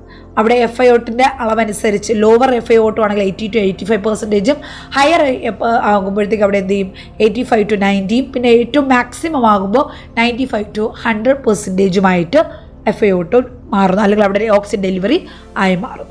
നെക്സ്റ്റ് അടുത്തുള്ളതാണ് വെഞ്ചുറി മാസ്ക്. ഫ്രീക്വൻ്റ്ലി ക്വസ്റ്റ്യൻസ് വന്നിട്ടുള്ളൊരു ഏരിയ ആണ്. ഇവിടെ ഈ തരത്തിലുള്ള വെഞ്ചുറി മാസ്കിൽ ഒരു കളർ കോഡ് ഉണ്ട്. അപ്പോൾ ചില അഡാപ്റ്ററുകൾ നമ്മളവിടെ പ്ലേസ് ചെയ്യും. ആ അഡാപ്റ്ററിൻ്റെ കളർ അനുസരിച്ച് പെർസെൻറ്റേജ് ഓഫ് ഓക്സിജൻ ഡെലിവർ ആകുന്നത് വ്യത്യസ്തമായി വരുന്നു. എത്രയാണ് ഫ്ലോ റേറ്റ്? 2 ലിറ്റർ മുതൽ 15 ലിറ്റർ വരെ നമുക്ക് അവിടെ അഡ്മിനിസ്റ്റർ ചെയ്യാൻ പറ്റും. ഡെലിവറി ചെയ്യുന്ന ഓക്സിജൻ്റെ അളവ് 24% to 60 വരെ ആകുന്നുണ്ട്. അതായത് ബ്ലൂ ആണെങ്കിൽ flow rate 24% to 2 litre per മിനിറ്റും 24% ഓക്സിജൻ അവിടെ പേഷ്യൻ്റ് ഡെലിവർ ആകുന്നു. ഇനി വൈറ്റ് ആണെങ്കിൽ 4 ലിറ്റർ അവിടെ നമ്മൾ ഡെലിവർ ചെയ്യുന്നു, 28% പേഷ്യൻറ്റിന് കിട്ടുന്നു. ഇനി അടുത്ത ഈ ഒരു ഓറഞ്ച് കളർ ആണെങ്കിൽ 6 ലിറ്റർ പെർ മിനിറ്റും 31% പേഷ്യൻ്റ് ഡെലിവർ ആകുന്നു. എന്നാൽ യെല്ലോ കളർ ആണെങ്കിൽ 8 ലിറ്റർ പെർ മിനിറ്റും 35% കിട്ടുന്നു. 10 ലിറ്റർ ആണെങ്കിൽ 40% അവിടെ പേഷ്യൻ്റ് ഡെലിവർ ആകും. 15 ലിറ്റർ ആണെങ്കിൽ 60% ഡെലിവർ ആകുകയും ചെയ്യുന്നു. ഹൈ പെർസെൻറ്റേജ് ഓക്സിജൻ പേഷ്യൻ്റ് കിട്ടാൻ ഹൈ ഫ്ലോ ഓക്സിജൻ കിട്ടുന്ന ഒരു ഡിവൈസാണ് വെഞ്ചുറി മാസ്ക്. ഇതിൻ്റെ കളർ കോഡ് വെച്ചൊരു ക്വസ്റ്റ്യൻസ് ചോദിക്കാറുണ്ട്. It's very very important. Minimum ഞാൻ ഈ പറഞ്ഞ ഇത്രയും കാര്യങ്ങളെങ്കിലും നിങ്ങൾ ഈ ഒരു പോർഷനിൽ പഠിച്ചിട്ട് പോകണം. ഇത് പോരാ, കുറച്ചുകൂടി ഇമ്പോർട്ടൻ്റ് ആയിട്ടുള്ള ക്വസ്റ്റ്യൻസ് ഉണ്ട്. നമുക്കതിൻ്റെ ഇതുമായിട്ട് കണക്റ്റഡ് ആയിട്ടുള്ള ക്വസ്റ്റ്യൻസ് ഇനി വരുമ്പോൾ നമുക്കത് ഡിസ്കസ് ചെയ്യാം. അപ്പോൾ നോർസെറ്റ് പോലെയുള്ള എക്സാംസിന് സക്ഷൻ കത്തീറ്റർ, ഫോളിസ് കത്തീറ്റർ, അതുപോലെ നമ്മുടെ മാസ്കുകൾ, വെഞ്ചുറി മാസ്കിൻ്റെ അഡാപ്റ്റർ, ഇതുപോലെയുള്ള കളർ കോഡ് വെച്ചിട്ടുള്ള ക്വസ്റ്റ്യൻസും പെർസെൻറ്റേജ് വെച്ചിട്ടുള്ള ക്വസ്റ്റ്യൻസും ഒക്കെ ഒരുപാട് ചോദിക്കാറുണ്ട്. കോമൺ ആയിട്ടുള്ളൊരു ക്വസ്റ്റ്യനാണ്. മെയിനായിട്ട് ഫോക്കസ് ചെയ്ത് പഠിക്കാം. ഓക്കെ, അപ്പോൾ അതുപോലെ തന്നെ കുറച്ചുകൂടി ഡീറ്റെയിൽ ആയിട്ടുള്ള കളർ കോഡും അതിൻ്റെ യൂസസും സിമ്പിൾ ഫേസ് മാസ്കിൻ്റെ കാര്യം ഡീറ്റെയിൽസ് കൊടുത്തിട്ടുണ്ട്. ഫേസ് ടെൻറ്റിൻ്റെ ഡീറ്റെയിൽസ് കൊടുത്തിട്ടുണ്ട്. വെഞ്ചുറി മാസ്കിൻ്റെ അഡാപ്റ്ററും അതിൻ്റെ പെർസെൻറ്റേജും ഇവിടെ കൊടുത്തിട്ടുണ്ട്, കുറച്ചുകൂടി ക്ലിയർ ആയിട്ട് വായിക്കാൻ വേണ്ടിയിട്ടാണ്. പിന്നെ പാർഷ്യൽ റീബ്രീത്തർ, അതായത് നമ്മുടെ റീബ്രീത്ത് ചെയ്യുന്ന മാസ്കിനെ കുറിച്ചുകൂടെ കൊടുത്തിട്ടുണ്ട്. നോൺ റീബ്രീത്തർ മാസ്കിനെ കുറിച്ച് നമുക്ക് കൊടുത്തിട്ടുണ്ട്. അപ്പോൾ ഇതൊന്ന് നിങ്ങൾ പോസ് ചെയ്ത് ഇത്രയും വായിക്കുക. Definitely it will be informative. Okay, next നമുക്ക് 5ാമത്തെ ക്വസ്റ്റ്യൻ നോക്കാം. Oral prednisone is prescribed for A hospitalised client. The nurse reviews the client's medical record and is most concerned about this prescription because of which documented item refer to the chart. ഇപ്പോൾ scenario പറയുന്നത് പേഷ്യൻ്റെ ചാർട്ടിൽ patient diabetes mellitus history ഉണ്ട്, hyper ടെൻഷനും ഉണ്ട്. Patient ഫുറസമൈഡ്, അതായത് നമ്മുടെ Lasix 40 mg orally daily കഴിക്കുന്നുണ്ട്. പിന്നെ ECG നോർമലും ആണ്. അങ്ങനെയാണെങ്കിൽ ഓറൽ പ്രെഡ്നിസോൺ കഴിക്കുന്ന ഒരു പേഷ്യൻ്റ് ഇതിൽ എന്ത് കാര്യമാണ് പ്രശ്നമായിട്ട് ഉള്ളത്? അതാണ് ഡയറക്റ്റ്ലി ചോദിക്കുന്ന ക്വസ്റ്റ്യൻ. ഫുറസമൈഡ് ആണോ, അതോ ഹൈപ്പർ ടെൻഷൻ ആണോ, ഡയബറ്റീസ് മെലിറ്റസ് ആണോ, ECG നോർമൽ ആയതാണോ? എന്തായാലും ECG നോർമൽ ആയത് ഒരിക്കലും പ്രശ്നമാകത്തില്ല അല്ലേ? അപ്പോൾ കറക്റ്റ് ഓപ്ഷൻ എന്ന് പറയുന്നത് ഓപ്ഷൻ 3 ഡയബറ്റീസ് മെലിറ്റസ് ആണ്. കാരണം പ്രെഡ്നിസോൺ കഴിക്കുന്ന പേഷ്യൻ്റ് അതിൻ്റെ ഒരു സൈഡ് എഫക്റ്റ് എന്ന് പറയുന്നത് നമ്മുടെ ഗ്ലൂക്കോസ് ലെവൽ അവിടെ എന്ത് ചെയ്യും, കൂടും. നോർമലി ഷുഗർ ലെവൽ അവിടെ കൂടും. ഓൾറെഡി ഡയബറ്റിക് ആയിട്ടുള്ള ഒരു പേഷ്യൻ്റ് ആകുമ്പോൾ പ്രെഡ്നിസോൺ കൊടുക്കുമ്പോൾ വീണ്ടും പേഷ്യൻ്റെ ഷുഗർ ലെവൽ ഓൾറെഡി അവിടെ ഷുഗർ ലെവൽ കൂടുതലാണ്. അപ്പോൾ വീണ്ടും ഷുഗർ ലെവൽ കൂടാനുള്ള ചാൻസ് ഉണ്ട്. അത് തന്നെയാണ് ഇവിടുത്തെ ഏറ്റവും പ്രധാന ഒരു സൈഡ് എഫക്റ്റ് അല്ലെങ്കിൽ പ്രോബ്ലം എന്ന് പറയുന്നത്. പ്രധാനമായിട്ടും കോർട്ടിക്കോസ്റ്റിറോയിഡ്സിൽ ഗ്ലൂക്കോ കോർട്ടിക്കോയിഡ്സ് എന്ന് പറയുന്ന ക്ലാസിഫിക്കേഷനിലുള്ളതാണ് betamethasone, cortisone acetate, dexamethasone, hydrocortisone, methyl prednisolone, prednisone, triamcinolone. ഈ ഡ്രഗ്സ് എല്ലാം എന്തിൽ വരുന്നതാണ്? കോർട്ടിക്കോസ്റ്റിറോയിഡ്സിൽ വരുന്നതാണ്. അപ്പോൾ ഈ കോർട്ടിക്കോസ്റ്റിറോയിഡ്സ് പ്രധാനമായിട്ട് എന്തിനെയൊക്കെ എഫക്റ്റ് ചെയ്യും? ഗ്ലൂക്കോസിനെ എഫക്റ്റ് ചെയ്യും, പ്രോട്ടീനിനെ എഫക്റ്റ് ചെയ്യും, ബോൺ മെറ്റബോളിസത്തിനെ എഫക്റ്റ് ചെയ്യും. Glucose metabolism, protein metabolism, bone metabolism ഇതിനെല്ലാം ഓൾട്ടർ ചെയ്യും. അതുപോലെ തന്നെ immune response, alter the normal immune response and suppress inflammation, immunity power അവിടെ കുറയ്ക്കുകയും അതുപോലെ ആൻറ്റി അലർജിക് എഫക്റ്റും ആൻറ്റി സ്ട്രെസ് എഫക്റ്റും ഉണ്ടാക്കുന്നു. അപ്പോൾ ഗ്ലൂക്കോസ് മെറ്റബോളിസത്തിനെ എഫക്റ്റ് ചെയ്യും, പ്രോട്ടീൻ മെറ്റബോളിസത്തിനെ എഫക്റ്റ് ചെയ്യും, ബോൺ മെറ്റബോളിസത്തിനെ എഫക്റ്റ് ചെയ്യും, ഇമ്മ്യൂൺ റെസ്പോൺസിനെ കുറയ്ക്കും, നമുക്കവിടെ ഇൻഫ്ലമേഷൻ സപ്രസ് ചെയ്യും, ആൻറ്റി അലർജിക് എഫക്റ്റ് ഉണ്ടാകും, ആൻറ്റി സ്ട്രെസ് എഫക്റ്റ് ഉണ്ടാകും. Glucocorticoids may be used as a replacement in adrenocortical insufficiency. നമ്മൾ ഈ ഒരു ഗ്ലൂക്കോകോർട്ടിക്കോയിഡ്സ് എപ്പോഴായിരിക്കും അഡ്മിനിസ്റ്റർ ചെയ്യുന്നത്? നമ്മുടെ അഡ്രിനൽ ഗ്ലാൻഡ് ഗ്ലൂക്കോകോർട്ടിക്കോയിഡ്സ് ആവശ്യത്തിന് അളവിന് പ്രൊഡ്യൂസ് ചെയ്യുന്നില്ല എങ്കിൽ ആ സമയത്താണ് നമ്മളിത് യൂസ് ചെയ്യുന്നത്. അതുകൂടാതെ പേഷ്യൻ്റ് ആൻറ്റി ഇൻഫ്ലമേറ്ററി ആയിട്ടും ഇമ്മ്യൂണോ സപ്രസ്, അതായത് നമ്മുടെ ഓർഗൻ ട്രാൻസ്പ്ലാന്റേഷനൊക്കെ കഴിഞ്ഞ പേഷ്യൻസിന് ഇമ്മ്യൂണോ സപ്രസൻസ് ഡ്രഗ്സ് കൊടുക്കണം, അവിടെ ഇൻഫ്ലമേഷൻ ഒന്നും വരാതിരിക്കേണ്ട ആ സാഹചര്യങ്ങളിലൊക്കെ നമ്മൾ എന്ത് ചെയ്യാറുണ്ട്? ഇത് യൂസ് ചെയ്യുന്നു. ഇവിടെ ഇതിൻ്റെ സൈഡ് എഫക്ട്സ് എന്ന് പറയുന്നത് പ്രധാനമായിട്ടും നോട്ട് ചെയ്യുക. അഡ്രീനൽ ഇൻസഫിഷ്യൻസി ഉണ്ടാകും, ഹൈപ്പർ ഗ്ലൈസീമിയ ഉണ്ടാകും. നമ്മുടെ ക്വസ്റ്റ്യനിൽ അതാണ് പറഞ്ഞത്. പേഷ്യൻ്റ് ഡയബറ്റീസ് മെലിറ്റസ് ഉണ്ട്, ഷുഗർ ലെവൽ കൂടുതലാണ്, അങ്ങനെയുള്ള പേഷ്യൻ്റ് വീണ്ടും പ്രെഡ്നിസോൺ കൊടുക്കുമ്പോൾ എന്ത് സംഭവിക്കും? ഹൈപ്പർ ഗ്ലൈസീമിയ ഉണ്ടാകും, ഹൈപ്പോകലീമിയ ഉണ്ടാകും, പൊട്ടാസ്യം കുറയും, കാൽസ്യം കുറയും, സോഡിയം ആൻഡ് ഫ്ലൂയിഡ് റിട്ടൻഷൻ ഉണ്ടാകും, വെയിറ്റ് ഗെയിൻ ഉണ്ടാകും, എഡിമ ഉണ്ടാകും, മൂഡ് സ്വിങ്സ് ഉണ്ടാകും, ഫാറ്റ് റീഡിസ്ട്രിബ്യൂഷൻ ഉണ്ടാകും, മൂൺ ഫേസ് ഉണ്ടാകാം, ബഫല്ലോ ഹമ്പ് ഉണ്ടാകാം, ട്രങ്കൽ ഒബീസിറ്റി ഉണ്ടാകാം, അല്ല increase susceptibility to infection, cataract ഉണ്ടാകാം, ഹിർസുറ്റിസം ഉണ്ടാകാം, ആഗ്നി അല്ലെങ്കിൽ fragile skin, bruising, growth retardation children, അതുപോലെ GI irritation, gastrointestinal irritation, peptic ulcer, pancreatitis, seizures, സൈക്കോസിസ്. യൂഷ്വലി ഹൈഡ്രോകോർട്ടിസോണും ഡെക്സാമെത്തസോണും എടുക്കുന്ന patients, high dose long term എടുക്കുന്ന പേഷ്യൻസിന് സൈക്കോസിസ് ഉണ്ടാകാറുണ്ട്. മോസ്റ്റ് കോമൺ ആയിട്ട് സൈക്കോസിസ് ഈ പേഷ്യൻസിന് ഡെവലപ്പ് ചെയ്യാറുണ്ട്. അപ്പോൾ ഇതുപോലെ ഓരോ ഡ്രഗ്സിനെ കുറിച്ച് പഠിക്കുമ്പോൾ അതും കൂടെ ഒന്ന് നോട്ട് ചെയ്ത് പഠിക്കുക. ഈ ഒരു സ്ലൈഡ് നിങ്ങൾ പോസ് ചെയ്ത് വായിക്കണം. ഒരുപാട് ഇമ്പോർട്ടൻ്റ് ആയിട്ടുള്ള പോയിന്റ്സ് ഗ്ലൂക്കോകോർട്ടിക്കോയിഡ്സിനെ കുറിച്ച് ഇവിടെ പറയുന്നുണ്ട്. അപ്പോൾ അതുകൊണ്ട് തന്നെ ഇവിടെ ഹൈലൈറ്റ് ചെയ്തിരിക്കുന്ന കാര്യം നിങ്ങൾ നോക്കൂ. Should be used with caution in patients with diabetic mellitus ഉള്ള പേഷ്യൻസിന് ഗ്ലൂക്കോകോർട്ടിക്കോയിഡ്സ് കൊടുക്കുമ്പോൾ വളരെ സൂക്ഷിച്ച് വേണം നമ്മൾ കൊടുക്കാൻ. അതുപോലെ തന്നെ ബാർബിറ്ററൈഡ്സും ഫിനട്ടോയിനും റിഫാമിനും കഴിക്കുന്ന പേഷ്യൻസിന് പ്രെഡ്നിസോൺ കൊടുത്തു കഴിഞ്ഞാൽ അതിൻ്റെ എഫക്റ്റ് അവിടെ കുറയാൻ ചാൻസ് ഉണ്ട്. അതുപോലെ ഈ ഒരു കുഷിംഗ് സിൻഡ്രോമിൻ്റെ സൈഡ്സ് ആൻഡ് സിംപ്റ്റംസ്, ഈ ഡ്രഗ്സ് എടുക്കുന്ന പേഷ്യൻസിന് നേരത്തെ പറഞ്ഞതുപോലെ puffy eyelids, moon face, buffalo hump, bleeding, ഇതുപോലെയുള്ള സിംറ്റംസ്, കുഷിംഗ് സിൻഡ്രോമിൻ്റെ സിംറ്റംസ് ഉണ്ടെങ്കിൽ നേരത്തെ തന്നെ റിപ്പോർട്ട് ചെയ്യാൻ അവിടെ ഇൻസ്ട്രക്ട് ചെയ്യുകയും വേണം. അപ്പോൾ ഇതൊക്കെയാണ് നമ്മുടെ പ്രധാനമായിട്ടുള്ള പോയിന്റുകൾ. ഇതൊന്ന് വായിക്കാം. നെക്സ്റ്റ് 6th ക്വസ്റ്റ്യൻ എന്താ പറയുന്നത്? The primary health care provider prescribes tuberculin skin test, that is Mantoux test നിങ്ങൾ കേട്ടിട്ടുണ്ടാവും. നമുക്ക് TB ഉണ്ടോ എന്ന് ടെസ്റ്റ് ചെയ്യുന്ന മോണ്ടോക്സ് ടെസ്റ്റ് എന്ന് പറയുന്നത് അല്ലേ. അപ്പോൾ അവിടെ ഡോക്ടർ വന്നിട്ട് സിസ്റ്ററോട് അല്ലെങ്കിൽ നഴ്സിനോട് പറഞ്ഞു, ma'am you do Mantoux test for this patient, അല്ലെങ്കിൽ ട്യൂബർക്ലിൻ സ്കിൻ ടെസ്റ്റ് ചെയ്യുക. Which syringe would the nurse select to perform the test? പലതരത്തിലുള്ള ടെസ്റ്റ് സിറിഞ്ചുകളുണ്ട്. 1 ml ഉണ്ട്, 2 ml ഉണ്ട്, 3 ml ഉണ്ട്, 4 ml ഉണ്ട്, 5 ml ഉണ്ട്, 6 ml ഉണ്ട്, അങ്ങനെ 10 ml ഉണ്ട്, 20 ml ഉണ്ട്, 50 ml ഉണ്ട്, അങ്ങനെ പല ടൈപ്പ് ഉണ്ട് അല്ലേ. അപ്പോൾ അതിൽ 4 ടൈപ്പ് കൂടെ കൊടുത്തിട്ടുണ്ട്. ഇത് 3 ml ആണ്, ഇത് 1 ml ആണ്, ഇത് 100 യൂണിറ്റ്സിൻ്റെ ആണ്, ഇത് 50 യൂണിറ്റ്സിൻ്റെ ആണ്. ഇതിൽ ഏതായിരിക്കും നിങ്ങൾ ട്യൂബർക്ലിൻ സ്കിൻ ടെസ്റ്റിന് യൂസ് ചെയ്യുക? കറക്റ്റ് ഓപ്ഷൻ 2 ആണ്. 1 ml ഇതാണ് ട്യൂബർക്ലിൻ സിറിഞ്ച് എന്ന് പറയുന്നത്. 1 ml സിറിഞ്ചാണ്. 0.2, 0.4, 0.6, 0.8 എന്ന് പറഞ്ഞാൽ ഇത് സിറിഞ്ച്, ഇൻസുലിൻ സിറിഞ്ചാണ്. എത്ര യൂണിറ്റ് എടുക്കും? 10 യൂണിറ്റ്സ് ആണോ, 20 യൂണിറ്റ്സ് ആണോ, അങ്ങനെ. ഓക്കെ. അപ്പോൾ ഇത് രണ്ടും കൂടെ കമ്പൈൻ ചെയ്ത് വരുന്ന സിറിഞ്ചുകളും ഇന്ന് അവൈലബിൾ ആണ് കൊമേഴ്ഷ്യലി. പക്ഷേ എന്നാലും നമുക്ക് ഈ യൂണിറ്റ് ആണ് വേണ്ടത് for tuberculin skin test. Next TBയുടെ ടെസ്റ്റ് നിങ്ങൾക്ക് അറിയാം എങ്ങനെയാണ് അഡ്മിനിസ്റ്റർ ചെയ്യുന്നത്. ഇൻട്രാഡെർമലി, സ്കിന്നിൻ്റെ അടിയിലായിട്ടുണ്ട്, അണ്ടർ ദ ഡെർമിസ്, ഇൻട്രാഡെർമലിയാണ് നമ്മൾ ഈ ഒരു ഇഞ്ചക്ഷൻ കൊടുക്കുന്നത്. അവിടെ എന്താണ് കൊടുക്കുന്നത്? പ്യൂരിഫൈഡ് പ്രോട്ടീൻ ഡെറിവേറ്റീവ് PPD സൊല്യൂഷനാണ് നമ്മൾ 0.1 ml അവിടെ ഇഞ്ചക്ട് ചെയ്യുന്നത്. Tuberculin skin test procedure, determine the hypersensitivity, previous reaction to skin test, മുമ്പ് എന്തെങ്കിലും അലർജി എന്തെങ്കിലും വന്നിട്ടുണ്ടോ എന്ന് ടെസ്റ്റ് ചെയ്യുന്നു. അതിനുശേഷം നമ്മൾ എന്ത് ചെയ്യുന്നു? സൈറ്റ് ക്ലീൻ ചെയ്ത് പ്രൊസീജിയർ പ്രകാരം Bacille Calmette Guerin patient BCG വാക്സിനൊക്കെ റിസീവ് ചെയ്തിട്ടുണ്ടോ എന്നുള്ളതൊക്കെ അന്വേഷിക്കുന്നു. അതിനുശേഷം അവിടെ ക്ലീൻ ചെയ്ത് നമ്മൾ ഇൻട്രാഡെർമലി അവിടെ ഈ ഒരു ഇഞ്ചക്ഷൻ PPD അവിടെ നമ്മൾ ഇഞ്ചക്റ്റ് ചെയ്യുന്നു. അതിനുശേഷം ആ ഭാഗം അവിടെ ഇതുപോലെ വീർത്ത് സ്വെല്ലിംഗ് ഉണ്ടാകും, അവിടെ നമ്മൾ മാർക്ക് ചെയ്ത് വിടുന്നു. അതിനുശേഷം 48 മണിക്കൂർ അല്ലെങ്കിൽ 72 മണിക്കൂർ ആ ഒരു ഇഞ്ചക്ഷൻ സൈറ്റ് നമ്മൾ ചെക്ക് ചെയ്യും, ഒബ്സർവ് ചെയ്യും, എന്തൊക്കെ മാറ്റങ്ങൾ അവിടെ ഉണ്ടാകുന്ന ആ ഒരു ബൾജ് അല്ലെങ്കിൽ ഇറിറ്റേഷൻ അല്ലെങ്കിൽ ഒരു റാഷസ് പോലെ ഉണ്ടാകും.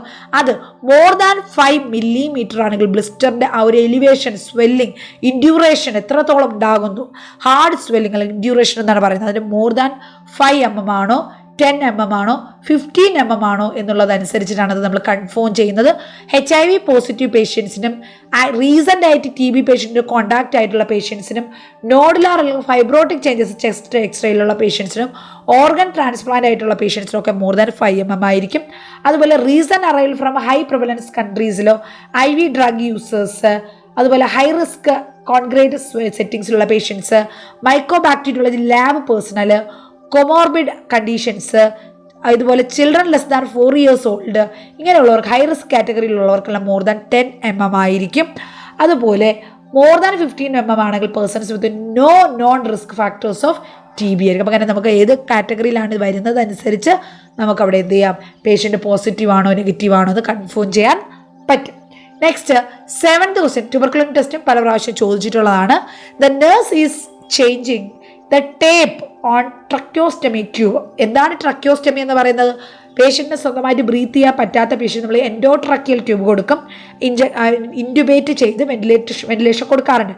ഇനി ലോങ് ടൈം വെന്റിലേഷൻ വേണമെന്ന് തോന്നിക്കഴിഞ്ഞാൽ അവിടെ നമ്മുടെ എന്ത് ചെയ്യും, എൻഡോട്രക്കിയൽ മാറ്റിയിട്ട് അതിന് ട്രക്കിയൽ ഡയറക്റ്റ്ലി ഒരു ട്രക്യോസ്റ്റമി ഉണ്ടാക്കി ട്രക്യോസ്റ്റമി ട്യൂബ് ഇൻസേർട്ട് ചെയ്ത് അതുവഴിയാണ് വെന്റിലേഷൻ കൊടുക്കുക. അത് O2 ആയാലും അല്ലാതെ വെന്റിലേറ്റർ ഹൈ മെക്കാനിക്കൽ വെന്റിലേഷൻ ആയാലും നമുക്കത് കൊടുക്കാൻ പറ്റും. അപ്പോൾ അവിടെ ഡെയിലി അതിൻ്റെ ആ ഒരു ട്രക്യോസ്റ്റമി കെയർ കൊടുക്കണം. അപ്പോൾ ആ സമയത്ത് പേഷ്യൻ്റ് അതിൻ്റെ ടേപ്പ് ചേഞ്ച് ചെയ്യുമ്പോൾ പേഷ്യൻ്റ് കഫ് ചെയ്യുകയും ആ ഒരു സിസ്റ്റർ അത് ചേഞ്ച് ചെയ്യുക, നേഴ്സ് അവിടെ ആ ഒരു ടേപ്പ് ചേഞ്ച് ചെയ്യുമ്പോൾ പേഷ്യൻ്റ് കഫ് ചെയ്യുകയും ആ ട്യൂബിന് ഡിസ്ലോജ്ഡ് ആകുകയും ചെയ്തു.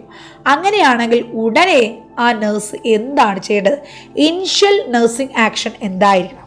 ഡോക്ടറെ വിളിക്കുക, എന്നിട്ട് ട്യൂബ് റീഇൻസേർട്ട് ചെയ്യുകയാണോ, അതോ പേഷ്യൻറ്റിനെ ഉടനെ വെന്റിലേറ്റ് ചെയ്യുക, മാനുവൽ റെസിസ്റ്റേഷൻ ബാഗ് ഉപയോഗിച്ചോ ആംബു ബാഗ് ഉപയോഗിച്ചോ ഫേസ് മാസ്ക് ഉപയോഗിച്ചോ വെന്റിലേറ്റ് ചെയ്യുകയാണോ, ട്രക്യോസ്റ്റമി സൈറ്റ് സ്റ്റെറൈൽ ഡ്രസ്സിങ് അവിടെ കൊണ്ട് കവർ ചെയ്ത് ഇൻഫെക്ഷൻ പ്രിവെൻറ്റ് ചെയ്യുകയാണോ, അതോ റെസ്പിറേറ്ററി തെറാപ്പി ഡിപ്പാർട്ട്മെൻറ്റ് അവരെ വിളിച്ച് ട്രക്യോസ്റ്റമി ട്യൂബ് റീഇൻസേർട്ട് ചെയ്യുകയാണോ ചെയ്ത്? അതായത് ട്രക്യോസ്റ്റമി ട്യൂബ് ഡിസ്ലോജ് ചെയ്തു എന്ന് പറഞ്ഞാൽ പേഷ്യൻ്റ് അവിടെ ഓക്സിജൻ കിട്ടത്തില്ല. അപ്പം നമ്മുടെ ആദ്യത്തെ സ്റ്റെപ്പ് എന്ന് പറയുന്നത് ആരെ വിളിക്കുന്നതിന് മുന്നേ മാനുവലി റെസിസ്റ്റേഷൻ ബാഗ് യൂസ് ചെയ്ത് വെന്റിലേറ്റ് ചെയ്യിപ്പിക്കാം, അല്ലെങ്കിൽ ഫേസ് മാസ്ക് ഉപയോഗിച്ച് പേഷ്യൻറ്റിനെ വെന്റിലേറ്റ് ചെയ്യിപ്പിക്കാം. അതിനുശേഷം മാത്രമേ മറ്റുള്ളവരെ നമുക്ക് വിളിക്കാനോ റീഇൻസേർട്ട് ചെയ്യാനോ ഒക്കെ നമുക്ക് ചെയ്യാൻ പറ്റത്തുള്ളൂ. അല്ല എങ്കിൽ പേഷ്യൻ്റ് ഓക്സിജൻ കിട്ടാതെ പേഷ്യൻ്റ് മരണപ്പെടാം. ഓക്കെ, അതാണ് ആദ്യത്തെ step. So correct option 2, ventilate the client using manual resuscitation bag and face mask. Next, 8th question എന്താ പറയുന്നത്? The clinic nurse instructs an adolescent with iron deficiency anemia. Very important question. എപ്പോഴും questions വരുന്ന ഏരിയയാണ് anaemia. Iron deficiency anaemia ഉള്ള പേഷ്യൻസിന് about the administration of oral iron preparation. Orally iron കഴിക്കുന്ന ഒരു പേഷ്യൻറ്റിനോട് നമ്മൾ എന്തൊക്കെ ഇൻസ്ട്രക്ട് അവിടെ പ്രത്യേകിച്ച് പറയേണ്ട കാര്യം എന്താണ്? The nurse would tell the adolescents that it is best to take the iron with which item. Iron tablet കഴിക്കുമ്പോൾ നമ്മൾ എന്ത് കൂടെ നമ്മളവിടെ കഴിച്ചിരിക്കണം, അല്ലെങ്കിൽ എന്തിൻ്റെ പ്രസൻസ് ആണ് അയണിൻ്റെ അബ്സോർഷൻ കൂട്ടുന്നത്? എന്തിൻ്റെ പ്രസൻസ് ആണ് അയണിൻ്റെ അബ്സോർഷൻ കൂട്ടുന്നത്? വിറ്റാമിൻ സി ഉണ്ടെങ്കിൽ അത് എന്ത് ചെയ്യുന്നു? അയണിൻ്റെ അബ്സോർഷൻ ഇൻഡസ്ട്രൈനൽ ട്രാക്റ്റിൽ നിന്ന് അബ്സോർഷൻ കൂട്ടുന്നു. അപ്പോൾ ഈ പറഞ്ഞിരിക്കുന്ന ഓപ്ഷനിൽ ഏതിലാണ് വിറ്റാമിൻ സി കൂടുതലായിട്ട് കാണപ്പെടുന്നത്? കോളയിലാണോ, സോഡയിലാണോ, വാട്ടറിലാണോ ടൊമാറ്റോ ജ്യൂസിലാണോ? Is easy question. We can identify that. Correct option is option 4, tomato juice. Tomato ജ്യൂസിൽ എന്തുണ്ട്? വിറ്റമിൻ സി ഉണ്ട്. അപ്പോൾ നമ്മൾ അയൺ പ്രിപ്പറേഷൻസ് കഴിക്കുമ്പോൾ, അയൺ ടാബ്ലറ്റ്സ് കഴിക്കുമ്പോൾ ഒപ്പം നമ്മൾ വിറ്റമിൻ സി ഉള്ള ആഹാരം കൂടെ കഴിക്കുകയാണെങ്കിൽ it will enhance the absorption of iron preparation. Tomato juice has high ascorbic acid, vitamin C അല്ലേ. എന്നാൽ കോളയിലും സോഡയിലും ഒന്നും വിറ്റമിൻ സി ഇല്ല. അപ്പോൾ വിറ്റാമിൻസും വളരെ ഇമ്പോർട്ടൻ്റ് ആയിട്ടുള്ള ഏരിയ ആണ്. എന്താണ് വിറ്റാമിൻസ്? വാട്ടർ സോല്യൂബിൾ വിറ്റാമിൻസ് ഏതൊക്കെയാണ്? ഫാറ്റ് സോല്യൂബിൾ വിറ്റാമിൻസ് ഏതൊക്കെയാണ്? അവ ഓരോന്നിൻ്റെ അതർ നെയിംസ് ഏതൊക്കെയാണ്? ഏതൊക്കെ ഡയറ്റിലാണ് ഈ ഓരോ വിറ്റാമിൻസും കാണപ്പെടുന്നത്? അവയുടെ ഫങ്ഷൻസ് എന്തൊക്കെയാണ്? അവയുടെ ഡെഫിഷ്യൻസി എന്തൊക്കെയാണ്? ഇത് കൃത്യമായിട്ട് എല്ലാം ഇതിൻ്റെ കംപ്ലീറ്റ് ഡീറ്റെയിൽസ് നിങ്ങൾ അറിഞ്ഞിരിക്കണം. എനിക്ക് തോന്നുന്നു വിറ്റാമിൻസിൻ്റെ ഒക്കെ കുറേ ക്ലാസ്സസ് ഞാൻ യൂട്യൂബ് ചാനലിൽ അപ്ലോഡ് ചെയ്തിട്ടുണ്ട്. സമയമുണ്ടെങ്കിൽ നിങ്ങൾക്ക് അത് കാണാം. അല്ലെങ്കിൽ നിങ്ങൾ ഷോർട്ട് നോട്ട്സ് ഉപയോഗിച്ച് വിറ്റാമിൻസ് കംപ്ലീറ്റ് ആയിട്ട് ഞാനിപ്പോൾ പറഞ്ഞ ആ ഒരു ടൈപ്സും അതർ നെയിമും ഫങ്ഷൻസും ഡെഫിഷ്യൻസി ഡിസോർഡേഴ്സ് ഇത്രയും കംപ്ലീറ്റ് ആയിട്ട് പഠിക്കുക. Okay, next 9th question. The nurse provides home care instructions to a client who is taking lithium carbonate. Lithium carbonate എന്ത് ഡ്രഗാണ്? സൈക്യാട്രിക് ഡിസോർഡേഴ്സിന് കൊടുക്കുന്ന മൂഡ് സ്റ്റെബിലൈസിങ് ഡ്രഗാണ് lithium carbonate. Which statement by the client indicate need for further instruction. ഇതിൽ താഴെ പറയുന്നതിൽ ഏത് കാര്യം പേഷ്യൻ്റ് പറയുമ്പോഴാണ് നമ്മൾ അത് കുറച്ചുകൂടി അതിൽ തെറ്റുണ്ട് എന്ന് മനസ്സിലാക്കി തിരുത്തി പറഞ്ഞു കൊടുക്കേണ്ടത്? ഓക്കെ, ലിഥിയം കാർബണേറ്റ് ആണ് അവിടുത്തെ ഡ്രഗ്. ലിഥിയം വളരെ ഇമ്പോർട്ടൻ്റ് ആയിട്ടുള്ള ഡ്രഗാണ്. അതിൻ്റെ തെറാപ്യൂട്ടിക് ലെവൽ എത്രയാണ്? അതുപോലെ ടോക്സിസിറ്റി ലെവൽ എത്രയാണ്? പ്രൊഫിലാക്റ്റിക് ഡോസ് എത്രയാണ്? ഇതെല്ലാം ചോദിക്കാം. അതെല്ലാം കാണാതെ പഠിക്കണം. പിന്നെ അതിൻ്റെ സൈഡ് എഫക്ട്സ് ഒക്കെ. നെക്സ്റ്റ് ഫസ്റ്റ് ഓപ്ഷൻ പറയുന്നത് I need to take the medication with meals. ആഹാരത്തിനൊപ്പം ലിഥിയം കാർബണേറ്റ് കഴിക്കണം. My blood levels must be monitored very closely. അതായത് ലിഥിയം കാർബണേറ്റ് നമ്മുടെ ബ്ലഡിൽ എത്രയുണ്ട് എന്നുള്ളത് നമ്മൾ ക്ലോസ് ആയിട്ട് ഒബ്സർവ് ചെയ്യണം.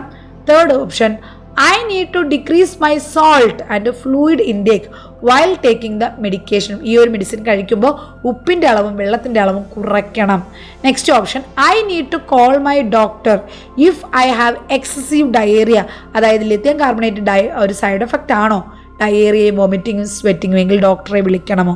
ഇതിലേതായിരിക്കും കറക്റ്റ് ഓപ്ഷൻ എന്ന് പറയുന്നത്? ഓപ്ഷൻ 2 എന്താ പറയുന്നത്? മോണിറ്റർ, വെരി ക്ലോസ്ലി മോണിറ്റർ ചെയ്യണം എന്നുള്ളതാണ്. പക്ഷേ ഇവിടെ അത് ബാക്കി 3 ഓപ്ഷൻസും എന്താണ്? കറക്റ്റാണ്. കാരണം ഈ പേഷ്യൻസിന് മീൽസിനൊപ്പമാണ് ഈ ഒരു ഡ്രഗ് കഴിക്കേണ്ടത്. ഒപ്പം തന്നെ ഇതെന്ത് ചെയ്യണം? ബ്ലഡ് ലെവൽ മോണിറ്റർ ചെയ്യണം. അതുപോലെ ഇതിൽ എക്സസീവ് ഡയറിയയും വൊമിറ്റിംഗ് സ്വെറ്റിങ്ങും എന്ന ഡോക്ടറെ ഇൻഫോം ചെയ്യുകയും വേണം. എന്നാൽ പേഷ്യൻ്റ് പറഞ്ഞെങ്കിൽ തെറ്റായിട്ടുള്ള കാര്യം സോൾട്ട് കുറയ്ക്കണം, ഫ്ലൂയിഡ് കുറയ്ക്കണം എന്നുള്ളതാണ്. കാരണം അത് തെറ്റാകാൻ കാരണം എന്താണ്? ഈ ഒരു lithium carbonate most of the psychiatric ഡ്രഗ്സിൻ്റെ ഒരു സൈഡ് എഫക്റ്റ് ആണ് ഡ്രൈ മൗത്തും അതുപോലെ ഫ്ലൂയിഡ് വോളിയം ഡെഫിസിറ്റും. അപ്പോൾ അങ്ങനെയുള്ള സാഹചര്യങ്ങളിൽ വീണ്ടും നിങ്ങൾ ഉപ്പിൻ്റെ അളവും വെള്ളത്തിൻ്റെ അളവും കുറച്ച് കഴിഞ്ഞാൽ it will leads to dehydration. So we should avoid that. We should instruct the patient not to avoid salt, to drink more fluid when he or she is taking lithium carbonate. So correct option 3, I need to decrease my salt and fluid intake while taking the medication. It is a wrong instruction. So ഇത് നമ്മൾ എന്ത് ചെയ്യണം? ഇവിടെ correct ചെയ്ത് കൊടുക്കണം. Next ലിഥിയത്തിനെ കുറിച്ച് കുറച്ച് കാര്യങ്ങൾ ഇവിടെ കൊടുത്തിട്ടുണ്ട്. നോർമൽ ഡയറ്റിനെ കുറിച്ചൊക്കെ കൊടുത്തിട്ടുണ്ട്. ലിഥിയം എന്ന് പറയുന്ന ഒരു ഗ്യാസ്ട്രിക് മ്യൂക്കസ് ഇറിറ്റേറ്റിംഗ് ഡ്രഗാണ്. അതുകൊണ്ട് തന്നെ അത് നമ്മൾ ആഹാരത്തിനൊപ്പമാണ് കഴിക്കേണ്ടത്, ഇല്ലെങ്കിൽ അസിഡിറ്റി അവിടെ കൂടാം. അതുപോലെ തന്നെ ഇത് അളവ് തെറ്റി കഴിച്ചു കഴിഞ്ഞാൽ അതിൻ്റെ ബ്ലഡിലുള്ള ലിഥിയം ലെവൽ കൂടിക്കഴിഞ്ഞാൽ അത് ടോക്സിസിറ്റിയിൽ എത്താവുന്നത് കൊണ്ട് കംപ്ലീറ്റ്ലി നമ്മളൊരു ക്ലോസ് ആയിട്ടുള്ള മോണിറ്ററിങ് നമുക്കവിടെ വേണം. അതുപോലെ തന്നെ ചിലപ്പോൾ കോംപ്ലിക്കേഷനായിട്ട് ഡയറിയും വോമിറ്റിങ്ങും ഡയഫോഴ്സ് സ്വെറ്റിംഗ് ഒക്കെ ഉണ്ടാകാം. അങ്ങനെയാണെങ്കിൽ ഡോക്ടേഴ്സിനെ എത്രയും പെട്ടെന്ന് അറിയിക്കുക. അതുപോലെ തന്നെ മറ്റൊരു കാര്യം, sodium 1500 mg per day കഴിച്ചിരിക്കണം. ഫ്ലൂയിഡും 3000 ml എന്തായാലും കുടിച്ചിരിക്കണം. ഇല്ല എങ്കിൽ എന്ത് ചെയ്യും? അവിടെ സോഡിയം ഡിപ്ലീഷൻ ഉണ്ടാകാം, അതുപോലെ ഡീഹൈഡ്രേഷനും ഉണ്ടാകാം. സോഡിയം കുറഞ്ഞു കഴിഞ്ഞാൽ അത് ലിഥിയം ടോക്സിസിറ്റി കൂട്ടുന്നതിന്, ലിഥിയത്തിൻ്റെ അളവ് ബ്ലഡിൽ കൂട്ടുന്നതിന്, ടോക്സിസിറ്റിയിലൂടെ എത്തിക്കുന്നതിന് കാരണമാവുകയും ചെയ്യുന്നു. ഓക്കെ, അപ്പോൾ ഈ പോയിന്റ്സുകൾ നോട്ട് ചെയ്തോളാം. അപ്പോൾ അതിൻ്റെ റിലേറ്റഡ് ആയിട്ടുള്ള ഒരുപാട് കാര്യങ്ങൾ ഇവിടെ കൊടുത്തിട്ടുണ്ട്. ഞാനത് നിങ്ങൾക്ക് ഇതെല്ലാം കൂടി ഇവിടെ പറഞ്ഞു തരാനുള്ള സമയമില്ലാത്തതുകൊണ്ട് നോട്ട് ഇവിടെ കൊടുക്കുന്നുള്ളൂ. നിങ്ങളുടെ കയ്യിൽ നോട്ടില്ല എങ്കിൽ ഇത് നിങ്ങൾക്ക് യൂസ് ചെയ്ത് വായിക്കാം. ലിത്തിയത്തിൻ്റെ ഡ്രഗ്സിൻ്റെ പ്രത്യേകത എന്താണ്, തെറാപ്യൂട്ടിക് ലെവൽ എത്രയാണ്, 0.6 to 1.2 milli equivalent per litre ആണ് തെറാപ്യൂട്ടിക് ലെവൽ എന്ന് പറയുന്നത്. അത് 1.5 കൂടുതലാണെങ്കിൽ അതെന്തായി മാറുന്നു, ടോക്സിക് ലെവലായിട്ട് മാറുന്നു. അതുപോലെ തന്നെ മറ്റൊരു കാര്യമാണ്, സോഡിയം കുറവാണെങ്കിൽ അത് കണക്ട് ചെയ്ത് ക്വസ്റ്റ്യൻസ് വന്നിട്ടുണ്ട്. ബ്ലഡിൽ സോഡിയത്തിൻ്റെ അളവ് കുറവാണെങ്കിൽ, ഫ്ലൂയിഡിൻ്റെ അളവ് കുറവാണെങ്കിൽ അവിടെ ലിത്തിയം ടോക്സിസിറ്റി കൂടാൻ അല്ലെങ്കിൽ ഉണ്ടാകാനുള്ള ചാൻസ് അവിടെ കൂടുതലാണ്. അപ്പോൾ അതുപോലെ സൈഡ് എഫക്ട്സ് എന്തൊക്കെയാണ്, polyuria, polydipsia, oedema, dysrhythmia, anorexia, dry mouth, mild thirst, ഇതുപോലെ സോഫ്റ്റ് സ്റ്റൂൾ അല്ലെങ്കിൽ ഡയേറിയ ഇതൊക്കെ ഉണ്ടാകാനുള്ള ചാൻസ് ഉണ്ട്. അവിടെ അതിനുവേണ്ടിയുള്ള പ്രിക്കോഷൻസും എടുക്കുക. നെക്സ്റ്റ് അതിൻ്റെ ഇൻ്റർവെൻഷൻസും ലിത്തിയം ടോക്സിസിറ്റിയുടെ സിംറ്റംസും, മൈൽഡ് ലിത്തിയം ടോക്സിസിറ്റിയിൽ എന്തൊക്കെ സിംറ്റംസ്, മോഡറേറ്റ് ടോക്സിസിറ്റിയുടെ സിംറ്റംസ്, സിവിയർ ടോക്സിസിറ്റിയുടെ സിംറ്റംസ്, ലിത്തിയം ടോക്സിസിറ്റി ഉണ്ടെങ്കിൽ അതിൻ്റെ മാനേജ്മെൻറ്റ്, ഇതെല്ലാം ഇവിടെ മെൻഷൻ ചെയ്തിട്ടുണ്ട്.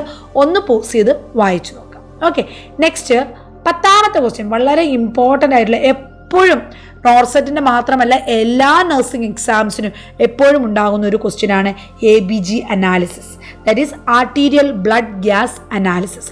The nurse reviews the arterial blood gas results of a client, note the following. The nurse analyses these result as indicating which condition. ഇതായിരുന്നു പേഷ്യൻ്റെ ABG result.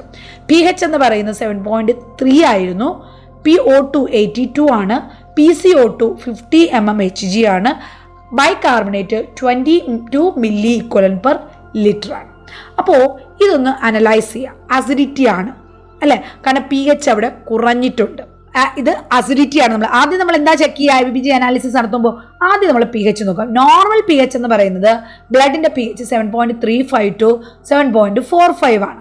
അപ്പോൾ അതിൽ 7.35 താഴോട്ടാണ് PH എങ്കിൽ അതിൻ്റെ ഇൻഡിക്കേറ്റ് ചെയ്യുന്നത് ഇറ്റ് ഈസ് അസിഡോസിസ്. പക്ഷേ metabolic ആണോ respiratory ആണോ നമുക്കിവിടെ കൺഫേം ആയിട്ടില്ല. ഇറ്റ് ഈസ് അസിഡോസിസ് എന്ന് നമുക്ക് മനസ്സിലായി. അപ്പോൾ നമ്മൾ ഇവിടെ ആൽക്കലോസിസ് എന്നുള്ള ഈ 2 ഓപ്ഷനും നമുക്കവിടെ ഇപ്പം തന്നെ കട്ട് ചെയ്യാൻ പറ്റും. ഇനി നമുക്ക് അടുത്ത ഡൗട്ട് എന്ന് പറയുന്നത് മെറ്റബോളിക് അസിഡോസിസ് ആണോ റെസ്പിറേറ്ററി അസിഡോസിസ് എന്നാണ്. ആക്ച്വലി ഈ ഒരൊറ്റ വാല്യൂ തന്നെ നമുക്ക് കറക്റ്റ് ആയിട്ട് ആൻസറിൽ എത്താൻ പറ്റും ഇവിടെ ഈ ക്വസ്റ്റ്യനിൽ. എന്നാൽ പോലും ഞാനത് കംപ്ലീറ്റ് പറഞ്ഞു തരാം. ABG അനാലിസിസ് വളരെ ഇമ്പോർട്ടൻ്റ് ആണ്. ഇവിടെ 7.3 ആയതുകൊണ്ട് ഇത് അസിഡോസിസ് എന്ന് മനസ്സിലായി. ആൽക്കലോസിസിൻ്റെ 2 ഓപ്ഷനും അവിടെ കട്ട് ചെയ്തു. ഇനി ഈ ഒരു ഇത് കോമ്പൻസേറ്റഡ് ആണോ അൺകോമ്പൻസേറ്റഡ് ആണോ നോക്കിയാൽ പോരെ. കാരണം ഇവിടെ ഒന്ന് കോമ്പൻസേറ്റഡ് ഒന്ന് അൺകോമ്പൻസേറ്റഡ് ആണ് അല്ലേ. ഇവിടെ നമുക്ക് കോമ്പൻസേറ്റഡ് ആണെങ്കിൽ ഈ PH നോർമലിൽ എത്തുമായിരുന്നു. പക്ഷേ ഇവിടെ നോർമലിൽ എത്തിയിട്ടില്ല. So that means it is uncompensated. So correct option 4 respiratory acidosis uncompensated. ഇനി നമുക്കിത് ഇങ്ങനെ സപ്പോസ് രണ്ടും uncompensated, metabolic acidosis uncompensated, respiratory acidosis uncompensated എന്നായിരുന്നെങ്കിൽ നമ്മൾ എന്ത് ചെയ്യണമായിരുന്നു, ഇത് മെറ്റബോളിക് അസിഡോസിസ് ആണോ റെസ്പിറേറ്ററി അസിഡോസിസ് ആണോ എന്ന് കണ്ടുപിടിക്കണം. റെസ്പിറേറ്ററി അസിഡോസിസ് ആണെങ്കിൽ എന്തായിരിക്കും പ്രത്യേകത, PH അവിടെ കുറവാണ്, അപ്പോൾ അതിൽ നിന്ന് അസിഡോസിസ് ആണെന്നും. റെസ്പിറേറ്ററി ആണെങ്കിൽ റെസ്പിറേറ്ററി അസിഡോസിസ് ഉണ്ടാക്കുന്നതിന് കാരണം PCO2 ലെവൽ കൂടുന്നതാണ്. PCO2 നോർമൽ ലെവൽ 35 to 45 ആണ്. ഇത് 45 കൂടിയാൽ അത് ഇൻഡിക്കേറ്റ് ചെയ്യുന്ന അസിഡോസിസ് ആണ്. ഇവിടെ പേഷ്യൻറ്റിന് 50 ആണ് കൊടുത്തിരിക്കുന്നത്. That means patient is having respiratory acidosis. എന്നാൽ അത് മാത്രം പോരാ, ഒപ്പം PCO2 കൂടി നിൽക്കുമ്പോഴും ബൈകാർബണേറ്റ് നോർമലിലാണെങ്കിൽ അവിടെ കോമ്പൻസേഷൻ ഒന്നും സ്റ്റാർട്ട് ചെയ്തിട്ടില്ല. ബൈകാർബണേറ്റ് ഇപ്പോഴും നോർമലിൽ തന്നെയാണ് നിൽക്കുന്നത്. PCO2 അവിടെ കൂടിയിരിക്കുന്നു. അങ്ങനെ PCO2 കൂടിയിട്ട് PH അവിടെ കുറഞ്ഞ് അസിഡോസിസ് ആയെങ്കിൽ PCO2 it is related to respiratory. So it is respiratory acidosis uncompensated, not corrected. Suppose PCO2 കൂടിയിട്ടുണ്ട്, PH കുറവ് തന്നെയാണ്, അപ്പോൾ റെസ്പിറേറ്ററി അസിഡോസിസ് എന്നാണ് മനസ്സിലായി. എന്നാൽ ഒപ്പം ബൈകാർബണേറ്റും കൂടിയിട്ടുണ്ടെങ്കിൽ ആൽക്കലോസിസ് കൊണ്ടുവരാൻ അല്ലെങ്കിൽ ആൽക്കലിനിറ്റി കൊണ്ടുവരാൻ ബൈകാർബണേറ്റും അവിടെ കൂടിയിട്ടുണ്ടെങ്കിൽ അതെന്ത് നമുക്ക് മനസ്സിലാകാം, PCO2 നമുക്ക് കാരണം അസിഡിറ്റി ഉണ്ടായപ്പോൾ ആ അസിഡിറ്റി കുറയ്ക്കാൻ വേണ്ടിയിട്ട് ആൽക്കലിനിറ്റി കൊണ്ടുവരാൻ വേണ്ടിയിട്ട് ബൈകാർബണേറ്റ് അവിടെ കൂടാൻ തുടങ്ങി. അതായത് പാർഷ്യലി കോമ്പൻസേറ്റഡ്, പക്ഷേ സ്റ്റിൽ PH ലോയിൽ തന്നെയാണ്, അസിഡോസിസ് തന്നെയാണ്. എന്നാൽ പാർഷ്യലി കോമ്പൻസേറ്റഡ് ആണ്, കാരണം ബൈകാർബണേറ്റ് അവിടെ കൂടാൻ തുടങ്ങിയിട്ടുണ്ട്. എന്നാൽ ബൈകാർബണേറ്റ് കൂടി അതായത് PCO2 കൂടുതലാണ്. ആ PCO2ൻ്റെ കാരണം ഉണ്ടായ അസിഡോസിസ് കറക്റ്റ് ചെയ്യാൻ വേണ്ടി ബൈകാർബണേറ്റ് കൂടി അങ്ങനെ pH നോർമലിലോട്ട് എത്തിയിട്ടുണ്ടെങ്കിൽ അത് ഫുള്ളി കോമ്പൻസേറ്റഡ് ആണ്. അപ്പോൾ ഇങ്ങനെയാണ് നമ്മൾ ഈ ഒരു ABG അനാലിസിസ് നടത്തുന്നത്. കൺഫ്യൂഷൻ ഒന്നും വേണ്ട. കറക്റ്റ് ഓപ്ഷൻ 4 റെസ്പിറേറ്ററി അസിഡോസിസ് അൺകോമ്പൻസേറ്റഡ് ആണ്. ഈ ഒരൊറ്റ ചാർട്ട് മതി നിങ്ങൾക്ക് കൃത്യമായിട്ട് മനസ്സിലാക്കാൻ. അതായത് ആർട്ടീരിയൽ സാമ്പിൾ ആദ്യം നമ്മുടെ കയ്യിൽ കിട്ടുന്നു. നമ്മൾ ആദ്യം നോക്കുന്നത് നമ്മുടെ pH ആണ്. 7.35 to 7.45 ആണ് നോക്കുന്നു. ഇതിൽ താഴോട്ടാണ് ആ വാല്യൂ എങ്കിൽ അസിഡോസിസ് എന്നും, അതായത് ഈ അസിഡോസിസ് എന്ന ഭാഗത്തും, ഇതിനേക്കാൾ ഈ 7.45 കൂടുതലാണെങ്കിൽ ആൽക്കലോസിസ് എന്നുള്ള ഭാഗത്തോട്ടും പോകും. ഇത് 2 സ്റ്റെപ്പ്. അടുത്ത സ്റ്റെപ്പ് നമ്മൾ നോക്കുന്നത് PCO2 ബൈകാർബണേറ്റുമാണ്. ഈ അസിഡോസിസിൻ്റെ കാരണം എന്താണ്? ബൈകാർബണേറ്റ് കുറഞ്ഞതാണോ PCO2 കൂടിയതാണോ ഈ അസിഡോസിസിൻ്റെ കാരണം? ബൈകാർബണേറ്റ് കുറഞ്ഞിട്ടാണ് ഈ അസിഡോസിസ് ഉണ്ടായതെങ്കിൽ അതിനെ മെറ്റബോളിക് അസിഡോസിസ് എന്നും, PCO2 കൂടിയിട്ടാണ് അവിടെ ഈ ഒരു അസിഡോസിസ് ഉണ്ടായതെങ്കിൽ അതിനെ റെസ്പിറേറ്ററി അസിഡോസിസ് എന്നും പറയും. മനസ്സിലായോ? ആദ്യം നമ്മൾ അസിഡോസിസ് നോക്കി, അസിഡോസിസിൻ്റെ ലെവല്, അത് കാരണം എന്താണെന്ന് നോക്കി. ബൈകാർബണേറ്റ് കുറഞ്ഞതാണോ PCO2 കൂടിയതാണോ? ബൈകാർബണേറ്റ് കുറഞ്ഞാണ് അസിഡോസിസ് ഉണ്ടായതെങ്കിൽ അതിനെ മെറ്റബോളിക് അസിഡോസിസ് എന്നും, PCO2 കൂടിയാണ് അസിഡോസിസ് ഉണ്ടായതെങ്കിൽ റെസ്പിറേറ്ററി അസിഡോസിസ് എന്ന് പറയുന്നു. ഇനി ഇതിൻ്റെ കോമ്പൻസേഷൻ എന്താണ്? മെറ്റബോളിക് അസിഡോസിസ് ഉണ്ടായാൽ അവിടെ അതിന് കോമ്പൻസേഷൻ സംഭവിക്കുന്നത് റെസ്പിറേറ്ററി കോമ്പൻസേഷനാണ്. അതായത് ഈ അസിഡോസിസ് കുറയ്ക്കാൻ വേണ്ടിയിട്ട് PCO2 കുറയാൻ തുടങ്ങും. PCO2 അവിടെ കുറയാൻ തുടങ്ങുന്നു. അങ്ങനെ റെസ്പിറേറ്ററി കോമ്പൻസേഷൻ വരുന്നു. ഇനി അത് കംപ്ലീറ്റ്ലി കറക്റ്റ് ചെയ്തിട്ടുണ്ടെങ്കിൽ തിരിച്ച് pH നോർമൽ ലെവലിൽ വന്നിട്ടുണ്ടാവും. ഇനി റെസ്പിറേറ്ററി അസിഡോസിസിൻ്റെ കാരണം PCO2 കൂടിയതാണ്. ഈ റെസ്പിറേറ്ററി അസിഡോസിസ് PCO2 കൂടി നിൽക്കുമ്പോൾ അതിൻ്റെ അസിഡിറ്റി കുറയ്ക്കാൻ വേണ്ടിയിട്ട് റീനൽ കോമ്പൻസേഷൻ ഉണ്ടാകും, കിഡ്നി കോമ്പൻസേഷൻ ഉണ്ടാകും. എങ്ങനെയാണ്? ബൈകാർബണേറ്റിൻ്റെ അളവ് അവിടെ കൂട്ടുന്നു. ബൈകാർബണേറ്റിൻ്റെ അളവ് അവിടെ കൂട്ടി അസിഡിറ്റി അവിടെ കുറയ്ക്കും. അതിനാണ് റീനൽ കോമ്പൻസേഷൻ എന്ന് പറയുന്നത്. ഇനി അപ്പോൾ ഇത് അസിഡോസിസ്. Next alkalosis. അപ്പോൾ ഇതിന് നിങ്ങൾ ഇങ്ങനെ ജസ്റ്റ് കേട്ടിരുന്നാൽ മാത്രം പോരാ. ഇതിൻ്റെ ക്വസ്റ്റ്യൻസ്, ABGയുടെ ക്വസ്റ്റ്യൻസ് നിങ്ങളെടുത്ത് പ്രാക്ടീസ് ചെയ്യുക തന്നെ വേണം. എന്നാൽ മാത്രമേ നമുക്ക് അതിൻ്റെ കറക്റ്റ് ഓപ്ഷനിലോട്ട് എത്തിച്ചേരാൻ പറ്റത്തുള്ളൂ. ഷോർട്ട് കട്ട്സിൻ്റെ ഒന്നും ആവശ്യമില്ല. നിങ്ങളത് കാര്യം മനസ്സിലാക്കി കഴിഞ്ഞാൽ ഈസി ആയിട്ട് നിങ്ങൾക്ക് കണ്ടുപിടിക്കാൻ പറ്റുന്നൊരു ക്വസ്റ്റ്യനാണ് ABG എന്ന് പറയുന്നത്. നെക്സ്റ്റ്, സപ്പോസ് pH വളരെ കൂടുതലാണെങ്കിൽ അത് ആൽക്കലോസിസ് ആണ് ഇൻഡിക്കേറ്റ് ചെയ്യുന്നത് എങ്കിൽ ഇനി അടുത്ത നമ്മുടെ സ്റ്റെപ്പ് എന്ന് പറയുന്നത് അത് മെറ്റബോളിക് ആൽക്കലോസിസ് ആണോ റെസ്പിറേറ്ററി ആൽക്കലോസിസ് ആണോ എന്ന് അറിയണം. ഇവിടെ ആദ്യം നമ്മൾ ബൈകാർബണേറ്റ് നോക്കിയപ്പോൾ അത് കൂടുതലാണെങ്കിൽ അതിന് കാരണം, അപ്പോൾ ഈ ആൽക്കലോസിസിൻ്റെ കാരണം എന്താണ്? അല്ലെങ്കിൽ അതിന് എന്ത് പറയുന്നു? മെറ്റബോളിക് ആൽക്കലോസിസ് എന്നാണ് പറയുന്നത്. കാരണം അവിടെ ബൈകാർബണേറ്റ് ആണ് കൂടിയത്. എന്നാൽ ഇവിടെ PCO2 കുറഞ്ഞതാണെങ്കിൽ അതിനെ എന്ത് പറയുന്നു? റെസ്പിറേറ്ററി ആൽക്കലോസിസ് എന്നാണ് പറയുന്നത്. ഓക്കെ, അപ്പോൾ ഇവിടെ മെറ്റബോളിക്കിന് കോമ്പൻസേഷൻ റെസ്പിറേറ്ററി കോമ്പൻസേഷനും, റെസ്പിറേറ്ററി ആൽക്കലോസിസിന് കോമ്പൻസേഷൻ റീനൽ കോമ്പൻസേഷനാണ് സംഭവിക്കുക. അപ്പോൾ ഇതിൻ്റെ പ്രാക്ടീസ് ക്വസ്റ്റ്യൻസ് ഒരുപാട് ചെയ്തു. നമ്മുടെ വരുന്ന ക്ലാസ്സുകളിൽ, തുടർന്നുള്ള ക്ലാസ്സുകളിൽ ഇടയ്ക്കിടയ്ക്ക് ഇതുപോലത്തെ ക്വസ്റ്റ്യൻസ് ഉണ്ടാകും. അപ്പം ഞാൻ അതവിടെ ഓരോന്നും ആൻസർ എങ്ങനെയാണ് കിട്ടിയതെന്ന് ഡിസ്കസ് ചെയ്യാം. ഇവിടെ നിങ്ങൾക്ക് കൃത്യമായിട്ടുണ്ടാവും എങ്ങനെയാണ് നമ്മൾ അസിഡോസിസ് മനസ്സിലാക്കിയത്. pH 7.3 ആണ്, കുറവാണ്. So it indicates acidosis. Next നമ്മൾ PCO2 നോക്കി. PCO2 കൂടുതലാണെങ്കിൽ റെസ്പിറേറ്ററി അസിഡോസിസും, ഇനി PCO2 നോർമൽ ആണെങ്കിൽ ബൈകാർബണേറ്റിലോട്ട് പോകാം. ബൈകാർബണേറ്റ് ആണ് കുറഞ്ഞതെങ്കിൽ അത് മെറ്റബോളിക് അസിഡോസിസ്. ഇവിടെ PCO2 കൂടുതലാണ്. So it is A respiratory acidosis. Okay, അപ്പോൾ ഇത്രയുമാണ് ഇന്നത്തെ നമ്മുടെ ക്ലാസ്സിൽ ഇമ്പോർട്ടൻ്റ് ആയിട്ടുള്ള നമ്മൾ 10 ക്വസ്റ്റ്യൻസ് ആണ് ഡിസ്കസ് ചെയ്തത്. ഈ 10 ഏരിയാസാണ് നിങ്ങൾ ഇമ്പോർട്ടൻസ് കൊടുത്ത് പഠിക്കേണ്ടത്. ABG അനാലിസിസ്, ഓക്സിജൻ അഡ്മിനിസ്ട്രേഷന്, ലിത്തിയം ഡ്രഗ്സിനെ കുറിച്ച്, അതിൻ്റെ സൈഡ് എഫക്ട്സ്, ടോക്സിസിറ്റി, അതെല്ലാം ഡീറ്റെയിൽ ആയിട്ട് പഠിക്കുക. അതുപോലെ വിറ്റമിൻസ് വളരെ ഇമ്പോർട്ടൻ്റ്, ഫ്രീക്വൻ്റ്ലി ചോദിക്കുന്ന മറ്റൊരു ക്വസ്റ്റ്യൻ ആണ് വിറ്റമിൻസ്, അതിൻ്റെ അബ്സോർഷന്, ഡെഫിഷ്യൻസി ഡിസോർഡേഴ്സ് എല്ലാം പഠിക്കുക. നെക്സ്റ്റ് നമ്മുടെ ട്യൂബർക്കുലിൻ ടെസ്റ്റ്, മോണ്ടോക്സ് ടെസ്റ്റ് എങ്ങനെയാണ് ചെയ്യുന്നതെന്ന്, മെൻറ്റോസ്ട്രക്സ് എങ്ങനെയാണ് പഠിക്കുന്നത് അത് പഠിക്കുക. അതുപോലെ ഗ്ലൂക്കോകോർട്ടിക്കോയിഡ്സും അതിൻ്റെ ഡ്രഗ്സ് ഏതൊക്കെയാണെന്നും അതിൻ്റെ സൈഡ് എഫക്ട്സിനെ കുറിച്ചും അതിൻ്റെ പ്രിക്കോഷൻസിനെ കുറിച്ചും അറിഞ്ഞിരിക്കുക. ഓക്സിജൻ അഡ്മിനിസ്ട്രേഷൻ വളരെ ഇമ്പോർട്ടൻ്റ് ആയിട്ടുള്ളൊരു ക്വസ്റ്റ്യൻ ആണ്. അതുപോലെ തന്നെ നമ്മുടെ ബ്രീത്തിങ് പാറ്റേൺസിനെ കുറിച്ച് അറിഞ്ഞിരിക്കുക. പിന്നെ medicines calculations very very important. Question. പിന്നെ നമ്മുടെ ഫീറ്റൽ ഡിസ്ട്രസിനെ കുറിച്ച് ഇത്രയും കാര്യങ്ങൾ നമ്മൾ ഇന്ന് പഠിച്ചു. ഇത്രയും ഏരിയ നിങ്ങൾ ഇന്ന് തന്നെ പഠിച്ച് നന്നായിട്ട് ഡീറ്റെയിൽ ആയിട്ട് പഠിച്ച് ഇമ്പോർട്ടൻറ്റ് പോയിന്റ്സ് കുറിച്ച് വയ്ക്കുക. ഓക്കെ, അപ്പോൾ ഇന്നത്തെ ക്ലാസ് നിങ്ങൾക്ക് യൂസ്ഫുൾ ആയെന്ന് വിചാരിക്കുന്നു. തുടർന്ന് നമ്മുടെ ചാനലിൽ വരുന്ന വീഡിയോസ് കാണുക.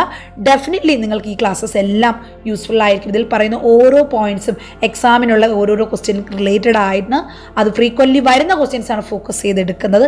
നന്നായിട്ട് പഠിക്കുക. ക്ലാസ് നിങ്ങൾക്ക് ഇഷ്ടപ്പെട്ടുവെങ്കിൽ ഉപയോഗകരമായിട്ടുണ്ടെങ്കിൽ അതൊന്ന് ലൈക്ക് ചെയ്യാൻ മറക്കരുത്. അതുപോലെ തന്നെ നിങ്ങളുടെ കമൻസും മെൻഷൻ ചെയ്യുക. ഓക്കെ, എല്ലാവരും നന്നായിട്ട് പഠിക്കുക. Thank you for watching. Bye bye.